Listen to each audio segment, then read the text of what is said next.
বাংলাদেশের সম্প্রীতির সমাবেশেও বিদ্বেষের বিষ। চট্টগ্রামে ইউনূস সরকার আয়োজিত সম্প্রীতির সমাবেশে হেনস্থার অভিযোগ। চট্টগ্রাম বিশ্ববিদ্যালয়ের অধ্যাপক ও সাধুদের অপদস্থ করার অভিযোগ। আমন্ত্রণ জানিয়েও সম্প্রীতি সমাবেশে ঢুকতে না দেওয়ার অভিযোগ। কড়া বিবৃতি দিয়ে নিন্দা বাংলাদেশ সম্মিলিত সনাতনী জাগরণ জোটের। রবিবার চট্টগ্রামে নাগরিক সমাজের ব্যানারে সম্প্রীতি সমাবেশে আয়োজন করেছিল প্রশাসন। জেলা প্রশাসনের আমন্ত্রণে 5 জন সাধুকে নিয়ে সমাবেশে গেছিলেন চট্টগ্রাম বিশ্ববিদ্যালয়ের অধ্যাপক কুশল বরণ চক্রবর্তী। তাদের সমাবেশের গেট থেকে ফিরিয়ে দেন নিজেদের সরকারি কর্তা বলে দাবি করা কয়েকজন ব্যক্তি। সন্ন্যাসীর গ্রেপ্তারি, সনাতনীদের মিথ্যে মামলায় ফাঁসানোর পরও সমাবেশে যাওয়ার সিদ্ধান্ত নেওয়া হয়েছিল। এই কর্মকাণ্ডে আমরা বিস্মিত ও মর্মাহত। প্রশাসন মুখে সাম্যের কথা বললেও সংখ্যালঘুদের তারা কি দৃষ্টিতে দেখেন এই ঘটনা চোখে আঙুল দিয়ে দেখিয়ে দিল। এক সন্ন্যাসীর মন্তব্যকে উদ্ধৃত করে বিবৃতি সনাতনী জাগরণ জোটের। এই আমি সহ আমার সাথেই যোগাযোগ করেছে এবং প্রশাসনের যে আর 5 জন সাধু নিয়ে আমরা যাই। যাওয়ার পরে একটা পর্যায়ে আমি দেখি যে সেখানে সাধু সন্তরা বসে, এর একটা পর্যায়ে যে ওখানে গোয়েন্দা সংস্থার পরিচয়ে কয়েকজন বলে যে তাদের যে সেখান থেকে আমাকে চলে যেতে বলে। তা আমি খুবই আশ্চর্য হয়ে যাই, যেখানে আমাকে এই প্রোগ্রামে প্রশাসন থেকে নিমন্ত্রণ করা হয়েছে, এমনকি দুপুরে যখন আমি আসতে দেরি করছি তখনও বারবার ফোন দেওয়া হচ্ছে।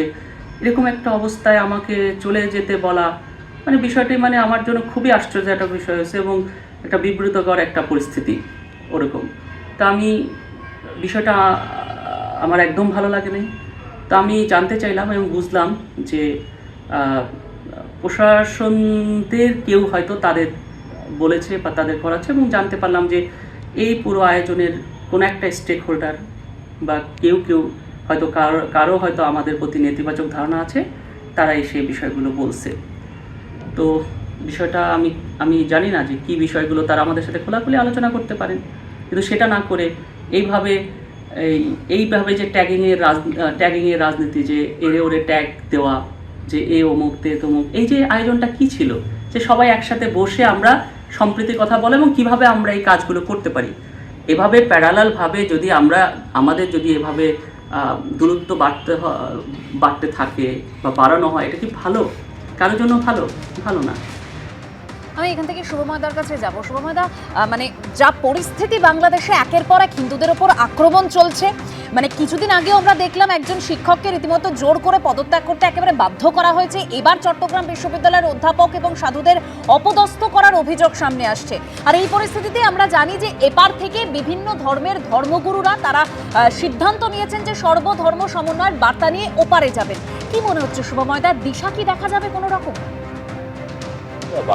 বাংলাদেশের অবস্থা শুভময়দা, বাংলাদেশের যে দিশাটা দেখা যাচ্ছে সেটা একই সঙ্গে ধর্মীয় মৌলবাদ এবং রাজনৈতিক মৌলবাদের দিশা, এবং সরকারটি খুব সুবিধে চলছে না, কারণ তাদের মধ্যে কোনো কোঅর্ডিনেশন নেই, যে কারণে এই ঘটনাগুলি ঘটছে। কারণ যেটি আপনারা শুনলেন যে তাকে ফোন করা হচ্ছে, দুপুরবেলা আসতে বলা হচ্ছে, তারপর তাকে ঢুকতে দেওয়া হচ্ছে না, অপদস্থ করা হচ্ছে। একজন সাধারণ মানুষকে অপদস্থ করার মাধ্যমে বাংলাদেশের সরকার নিশ্চয়ই তার শক্তির প্রকাশ দেখাচ্ছেন।